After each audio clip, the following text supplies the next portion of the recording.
ರಾಜ್ಯ ಕಾಂಗ್ರೆಸ್ ಸರ್ಕಾರದ ಭ್ರಷ್ಟಾಚಾರದ ವಿರುದ್ಧ ದಕ್ಷಿಣ ಕನ್ನಡ ಜಿಲ್ಲಾ ಜನತಾ ದಳ ಪಕ್ಷದಿಂದ ಪ್ರತಿಭಟನಾ ಸಭೆಯು ಮಂಗಳೂರಿನ ಕ್ಲಾಕ್ ಟವರ್ ಬಳಿ ನಡೆಯಿತು.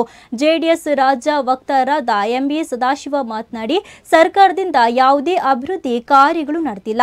ನಮ್ಮ ನಾಡಿನ ನೆಲ, ಜಲ, ಸಂಸ್ಕೃತಿ, ಭಾಷೆ ಇವುಗಳನ್ನು ರಕ್ಷಿಸಬೇಕಾದ ಇಚ್ಛಾಶಕ್ತಿ ನಮ್ಮಬೇಕು.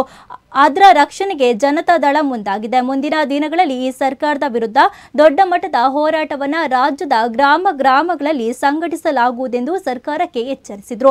ಈ ಸಂದರ್ಭದಲ್ಲಿ ಜೆಡಿಎಸ್ ಕಾರ್ಯಕರ್ತರು ಉಪಸ್ಥಿತರಿದ್ದರು.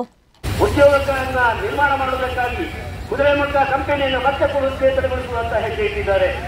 ವಿಶ್ವೇಶ್ವರಯ್ಯ ಉಕ್ಕಿನ ಕಾರ್ಖಾನೆ ಭದ್ರಾವತಿಯನ್ನ ಪುನಶ್ಚೇತನಗೊಳಿಸಿ ಸಾವಿರಾರು ಮಂದಿ ಉದ್ಯೋಗ ಕೊಡುವುದಕ್ಕೆ ಮುಂದೆ ಬಂದಿದ್ದಾರೆ. HMT ಕಾರ್ಖಾನೆಯಲ್ಲಿ ತಯಾರಾಗುತ್ತಿದ್ದಂತ ವಾಚ್ಗಳು ಮತ್ತು ಅದಕ್ಕೆ ಸಂಬಂಧಪಟ್ಟ ಬಿಡಿಭಾಗಗಳು ಇವೆಲ್ಲವನ್ನು ಮತ್ತೆ ಪುನಶ್ಚೇತನಗೊಳಿಸಿ ಈ ರಾಜ್ಯದ ಸಂಪತ್ತನ್ನು ಹೆಚ್ಚಿಸುವುದಕ್ಕೆ ಪ್ರಯತ್ನ ಮಾಡಿದ್ದಾರೆ. ಪ್ರಾಮಾಣಿಕವಾದ ಪ್ರಯತ್ನವನ್ನು ಮಾಡ್ತಾ ಇದ್ದಾರೆ. ಕರ್ನಾಟಕಕ್ಕೆ ಒಂದು ಅತ್ಯುತ್ತಮವಾದಂತಹ ವಾಹನ ಸಂಚಾರಕ್ಕಾಗಿ, ಸಾರ್ವಜನಿಕ ಸಂಚಾರಕ್ಕಾಗಿ ಎಲೆಕ್ಟ್ರಿಕ್ ಬಸ್ಗಳನ್ನು ಒಟ್ಟು 4,500 ಬಸ್ಸುಗಳನ್ನು, ಎಲೆಕ್ಟ್ರಿಕ್ ಬಸ್ಸುಗಳನ್ನು ನಮ್ಮ ಜಿಲ್ಲೆಗೆ ಕೊಡುವಂತ, ನಮ್ಮ ರಾಜ್ಯಕ್ಕೆ ಕೊಡುವಂತ ವ್ಯವಸ್ಥೆಯನ್ನು ಮಾಡಿದ್ದಾರೆ. ನಾನು ಕೇಳ್ತೇನೆ, ಅವರು ಒಂದು ಇಲಾಖೆಯ ಸಚಿವರಾಗಿ ಇಷ್ಟೊಂದು ಸಾಧನೆ ಮಾಡುವಾಗ